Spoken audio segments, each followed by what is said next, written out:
सत साहिब साहिब गुरु तेरा ही आसरा। प्यारे बच्चों, खुशी का पैगाम लेकर आया हूँ।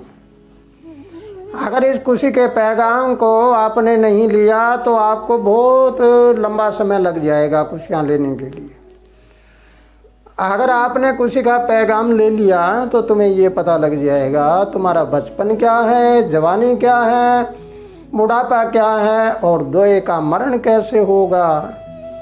इंसान मृत्यु को भूल चुका है। मृत्यु सत्य होती है और जीवन को याद रखता है जो असत्य होता है।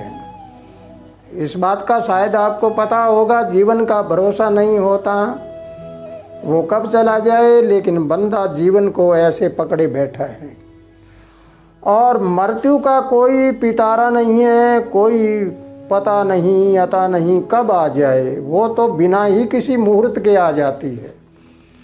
और जवानी में तो हम जन्म से लेकर और मृत्यु तक मुहूर्त निकालते हैं, मकान बनाते हैं तो उसकी नींव का मुहूर्त, शादी का मुहूर्त, नाम निकलवाने का मुहूर्त, हर चीज़ का मुहूर्त। और वो मृत्यु क्या बात ही है, वो बेमुहूर्त के आ जाती है। वो नहीं देखती कि आज त्योहार है, वो नहीं देखती कि आज शादी है, वो नहीं देखती आज गमी है, कुछ भी हो, वो जब आती है तो आना ही है। तो हमें सतर्क रहना चाहिए, हमें इसके बारे में जानकारी लेनी चाहिए कि मुहूर्त क्या होता है और मुहूर्त के साथ साथ हम अपनी अवस्थाओं को कैसे पहचानें।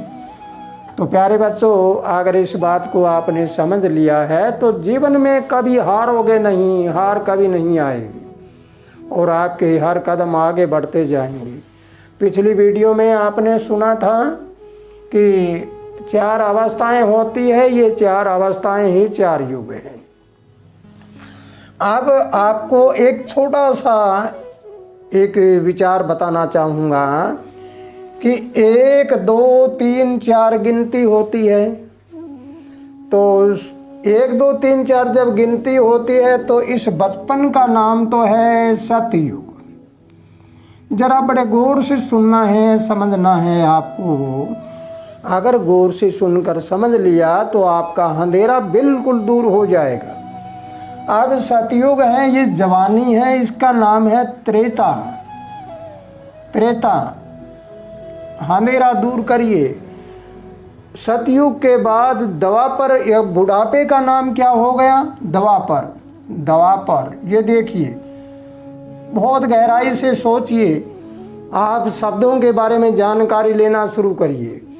हमारे वेदों में, शास्त्रों में या हमारे ऋषि महात्माओं, संत महात्माओं ने जो बात बताई थी वो बिल्कुल सही बताई थी, लेकिन आगे चल के पाठक ने जो पढ़ा है उसमें मिलावट हो गया। तो सतयुग पहला युग है, तो त्रेता दूसरा होना चाहिए, तो ये द्वापर होना चाहिए। त्रेता का मतलब 3, द्वापर का मतलब 2 और ये है कल युग।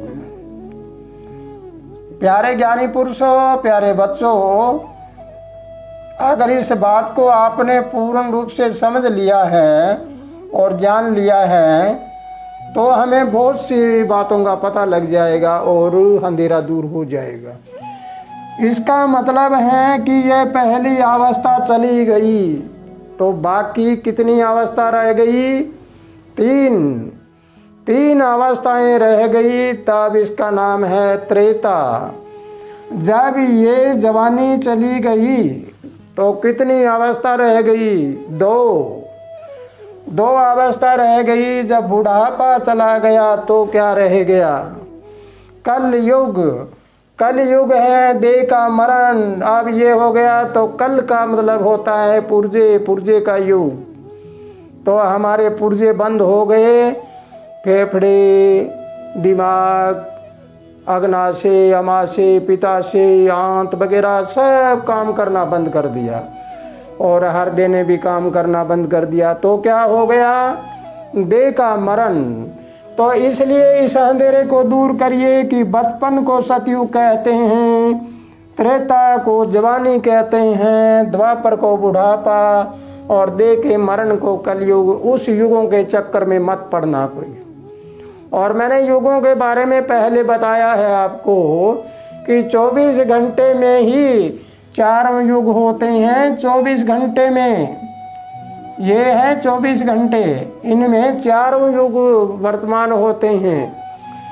अब इसके बारे में भी पीछे की वीडियो को देखना, उसमें सब कुछ आपको बताया गया है। इसलिए प्यारे ज्ञानी पुरुषों, अगर ये बात आपको समझ आई है तो बचपन, जवानी, बुढ़ापा और देह का मरण, इनको 4 अवस्थाओं को 4 युग मानिए। 4 युगों में आपको क्या क्या करके जाना है वो देखना है। इसकी अगली वीडियो में आपको बताऊंगा कि 4 युगों की भक्ति कैसे होती है। यूँ कहते हैं फला महात्मा 4 युगों का भगत था, उसने 4 युग भक्ति करी तो कैसे करी, इसके बारे में अगली वीडियो में बताएंगे। तो प्यारे ज्ञानी पुरुषों, अगर ये वीडियो आपको समझ आई है, इसमें दी गई बातें समझ आई है, तो इसको ज़्यादा से ज़्यादा शेयर करिए ताकि लोगों का अंधेरा दूर हो जाए। इसी के साथ खुशहाल रहो, आनंद करते रहो। सत साहेब।